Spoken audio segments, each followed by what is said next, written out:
Assalamualaikum warahmatullahi wabarakatuh. Pada kesempatan kali ini, saya akan menjelaskan koneksi antar materi, kesimpulan dan refleksi modul 1.1. Perkenalkan, nama saya Evana Aifatu Zahro, TGP asal Kota Jepara, SMP UT Bumi Kartini Jepara. Setiap tanggal 2 Mei tiap tahunnya selalu diperingati sebagai Hari Pendidikan Nasional. Mengapa demikian? Karena di tanggal tersebut Ki Hajar Dewantoro lahir. Ki Hajar Dewantoro merupakan tokoh pendidikan yang dengan pemikiran-pemikiran kritis serta gigihnya, beliau melawan penjajahan lewat pendidikan. Pada zaman kolonial, hanya orang-orang tertentu saja yang bisa merasakan pendidikan, yang mana tentunya sangat berbeda di zaman sekarang ini, di mana pendidikan dan pengajaran sudah dengan mudah dirasakan oleh rakyat dan tidak hanya mengajarkan membaca, menulis, menghitung saja, tetapi juga belajar ilmu lain seperti menggunakan teknologi, keolahragaan, dan lain-lain. Meskipun begitu, pada saat itu, rakyat Indonesia tidak pernah berpangku tangan hanya berdiam diri, tetapi mereka terus berjuang mengembangkan pendidikan yang lebih baik dengan cara mereka, hingga mencapai gerbang emas kemerdekaan kebebasan kebudayaan bangsa yang lahir untuk merdeka dan bebas. Pada dasarnya, pengajaran dan pendidikan merupakan dua hal yang berbeda. Singkatnya, pengajaran lebih menekankan ke akal, sedangkan pendidikan menekankan ke arah akhlak, yang mana kedua saling berkaitan untuk menjadikan seorang siswa menjadi manusia yang mampu beradaptasi dengan lingkungan sosial, budaya, dan teknologi untuk mencapai tujuan hidup sesuai kodrat dan karakter yang ada pada pribadi mereka. Anak sebagai makhluk hidup, mereka hidup dan tumbuh menurut kodratnya sendiri. Kita sebagai guru dapat menuntun tumbuh atau hidupnya kekuatan-kekuatan itu agar dapat memperbaiki lakunya. Hal yang tak kalah penting, pendidikan berhubungan dengan kodrat keadaan, yang mana anak yang dasar perilakunya tidak baik dan juga tidak mendapat tuntunan pendidikan, tentu akan mudah menjadi orang yang kurang baik, begitupun sebaliknya. Impian Ki Hajar Dewantoro sangat besar dan mulia dalam dunia pendidikan khususnya, yang mana bertujuan untuk membawa anak Indonesia mencapai kemerdekaan belajar. Tetapi dalam praktiknya di lapangan, masih banyak juga siswa yang belum merasakan merdeka belajar. Tugas kita sebagai guru untuk mewujudkan merdeka belajar agar generasi penerus bangsa bisa menjadi manusia maupun masyarakat yang berbudi luhur sesuai profil pelajar Pancasila, namun tetap bisa beradaptasi dengan perkembangan zaman yang pesat. Pendidikan dan pengajaran merupakan proses dasar seorang manusia yang nantinya akan menjalani hidup bermasyarakat dan bernegara yang selamat, bahagia, dan merdeka. Tentunya perlu adanya fondasi yang kuat agar membentuk karakter maupun budi pekerti agar setiap manusia tersebut tetap memegang teguh nilai, norma, adat istiadat bangsa Indonesia agar bisa menghadapi perubahan yang terjadi ke depan. Anak mempunyai kodrat sesuai dengan alam dan zamannya masing-masing.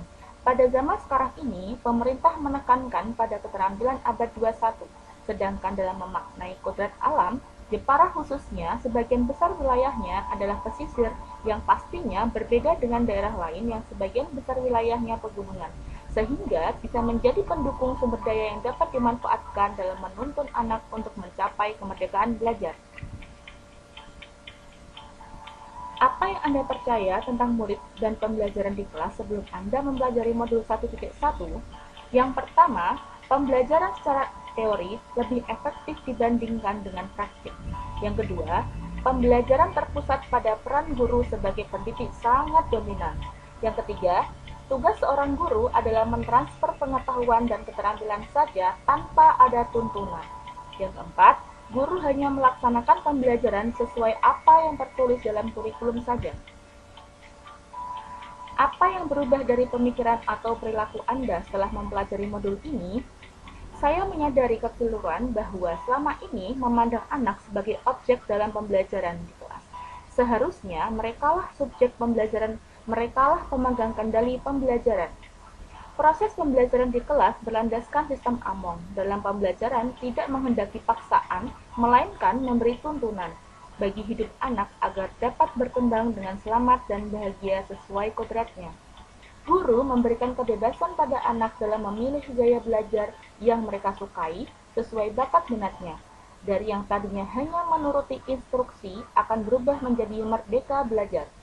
Kita sebagai pendidik menjadi pemimpin yang memerdekakan dan memberi teladan, memberi semangat, memberi dorongan, serta mengayomi peserta didik. Guru menjadi fasilitator dan motivator dalam pembelajaran sebagai mitra belajar bagi peserta didik. Apa yang dapat segera saya terapkan lebih baik agar kelas saya mencerminkan pemikiran PhD? Yang pertama, meningkatkan dan memberi contoh karakter anak dengan pembiasaan secara kontinu. Contohnya, membungkuk jika berjalan di depan orang yang lebih tua, minum dengan posisi duduk, dan yang lain-lain.